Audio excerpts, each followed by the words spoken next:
आज हम संपत्ति अंतरण अधिनियम के एक महत्वपूर्ण अध्याय जिसका नाम है विनिमय एक्सचेंज, इसके बारे में समझेंगे। सबसे पहली चीज़ तो ये जान लेना है कि विनिमय के बारे में प्रावधान संपत्ति अंतरण अधिनियम की धारा 118 से 121 तक में दिया गया है और विनिमय की परिभाषा धारा 118 में दिया गया है।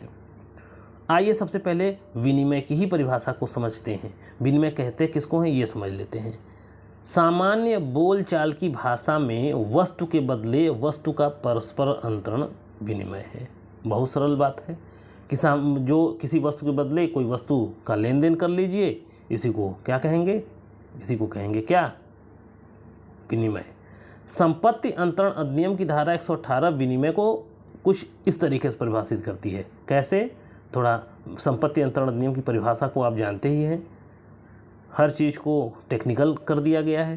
तो आइए देखते हैं। जबकि दो व्यक्ति एक चीज़ का स्वामित्व किसी अन्य चीज़ के स्वामित्व के लिए परस्पर अंतरित कर लेते हैं तो ऐसा संव्यवहार विनिमय कहा जाता है। दोनों चीज़ बशर्ते दोनों चीज़ों में से कोई केवल धन नहीं है या दोनों चीज़ें केवल धन हैं। अब इसको समझेंगे कैसे? अब इसको पूरा पढ़ेंगे तभी समझ में आएगा इसका मतलब क्या है। आइए देखते हैं। विनिमय की आवश्यकता तो देखते हैं। यदि विनिमय की उपरोक्त परिभाषा का विश्लेषण करें तो इसके निम्नलिखित आवश्यकता तो स्पष्ट होते हैं। पहला, दो सक्षम पक्षकार होने चाहिए, दो चीज़ होनी चाहिए। ये आपको ध्यान देना है। दो चीज़, बहुत भाग मत जाइएगा वीडियो छोड़ करके कि ये तो बहुत सरल है, यहीं आकर के फंसेंगे। स्वामित्व का परस्पर अंतरण होना चाहिए, पंजीकरण होना चाहिए, कब्जे का परिधान होना चाहिए। यानी कहने का मतलब ये है कि दो सक्षम पक्षकार, दो चीज़, परस्पर अंतरण, पंजीकरण और कब्जे का परिधान, ये विनिमय के आवश्यक तत्व हैं। आइए बारी बारी से सबके बारे में देखते हैं। पहली चीज़ तो दो सक्षम पक्षकार होने चाहिए। विनिमय के लिए कम से कम दो पक्षों का होना आवश्यक है। चाहे विक्रय हो, विनिमय हो, दान हो, पट्टा हो, बंधक हो, दो पक्षकार तो चाहिए ही चाहिए। विनिमय के लिए भी दो पक्षकार चाहिए, साथ ही साथ दोनों को सक्षम होना आवश्यक है। विनिमय के लिए सक्षमता वही है जो संविदा अधिनियम में संविदा करने के लिए सक्षमता है।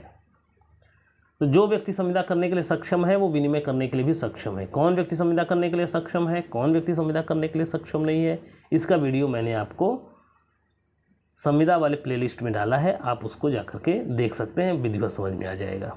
अब आइए देखते हैं जो बहुत इंपॉर्टेंट है विनिमय के लिए, दो चीज़ होना चाहिए। अब इसको आपको ध्यान से सुनना है। दो चीज़ होना चाहिए। विनिमय के लिए दो पक्षकारों के साथ साथ दो चीज़ों का होना भी आवश्यक है। यहाँ चीज़ का तात्पर्य संपत्ति से है। अब ध्यान दीजिए, जो चल या अचल दोनों हो सकता है। यानी विनिमय चल और अचल, संपत्ति अंतरण अधिनियम में जो विनिमय दिया गया है वो चल अचल दोनों मामलों में लागू होता है। अब यहाँ एक बात और ध्यान देना है। ध्यान देने योग्य बात यह है कि चल संपत्ति का विनिमय चल संपत्ति से ही तथा अचल संपत्ति का विनिमय अचल संपत्ति से ही हो सकता है, किंतु आवश्यक नहीं है कि वह ठीक वही वस्तु हो। कहने का मतलब आपने क्या समझा कि इसमें दो चीज़ होना चाहिए।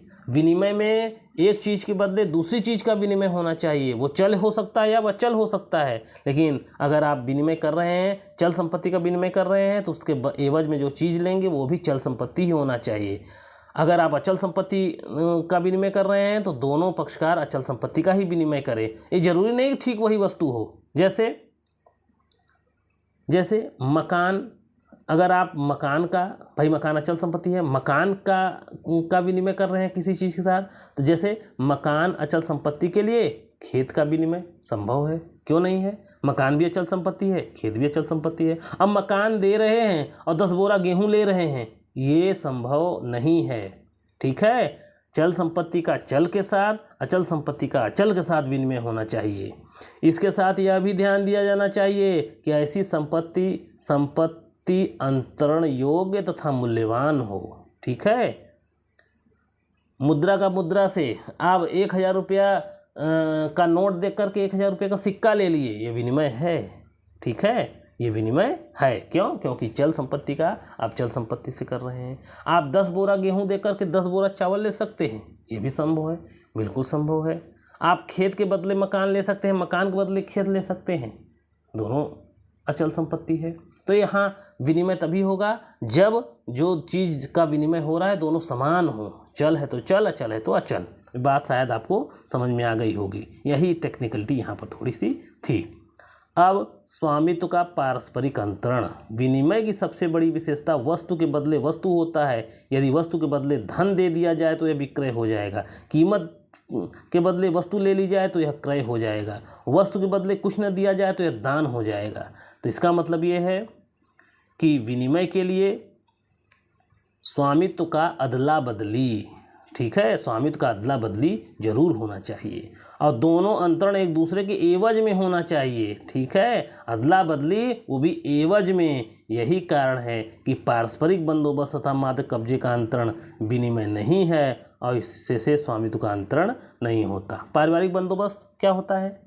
पारिवारिक बंदोबस्त का मतलब कि हमारा गड्ढा वाला जो है, एक गड्ढे वाला, हमारा एक गड्ढे वाला जगह है, तालाब की तरह है वो गड्ढा है, आप मेरा एक ऊंचा वाला भीटा की तरह, पहाड़ की तरह एक जगह ले लीजिए, पर ये बंदोबस्त हो गया, ये विनिमय नहीं है। मेरा एक जर्जर घर है, मैं आपका एक 4 ठो बैर का पेड़ ले रहा हूँ, ऐसा संभव नहीं है। संभव का मतलब ये है पारिवारिक बंदोबस्त नहीं होना चाहिए, लेन देन होना चाहिए। 2 भाई हैं, वो एक भाई कुआं ले लिया, एक भाई चबूतरा ले लिया, ऐसा नहीं होना चाहिए। स्वामित्व का अंतरण होना चाहिए, ठीक है। इसीलिए पारस्परिक बंदोबस्त, इसमें स्वामित्व का अंतरण नहीं होता, यह विनिमय की परिधि से बाहर है। पंजीकरण, आप तो जान ही रहे हैं, विक्रय बंधक पट्टे की तरह विनिमय का भी रजिस्ट्रेशन आवश्यक है और रजिस्ट्रेशन के सारे प्रावधान विनिमय पर उसी प्रकार लागू होते हैं जैसे विक्रय बंधक पट्टे पर लागू होते हैं। कब्जे का परिधान, ये भी ध्यान देना है आपको कि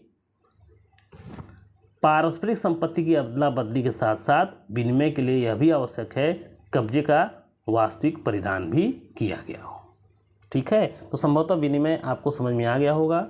हाँ, विनिमय में आपको कुछ और भी बातें हैं, जैसे ये विनिमय कुछ विशेषताएं हैं, ये आप देख सकते हैं। तो इस तरीके से आपने देखा कि विनिमय क्या होता है, विनिमय का आवश्यक तत्व क्या होते हैं। संभव तो आपको समझ में आया होगा। अगर आपको समझ में आया होगा, वीडियो तो आप देखते हैं ना, तो लाइक करते हैं ना, सब्सक्राइब करते हैं, ये तो कम से कम कर दिया करिए। हम भी देखते रहते हैं दिन भर YouTube channel, YouTube YT studio से कि क्या प्रगति हुई, तो आप इतना हमारा सहयोग करिए।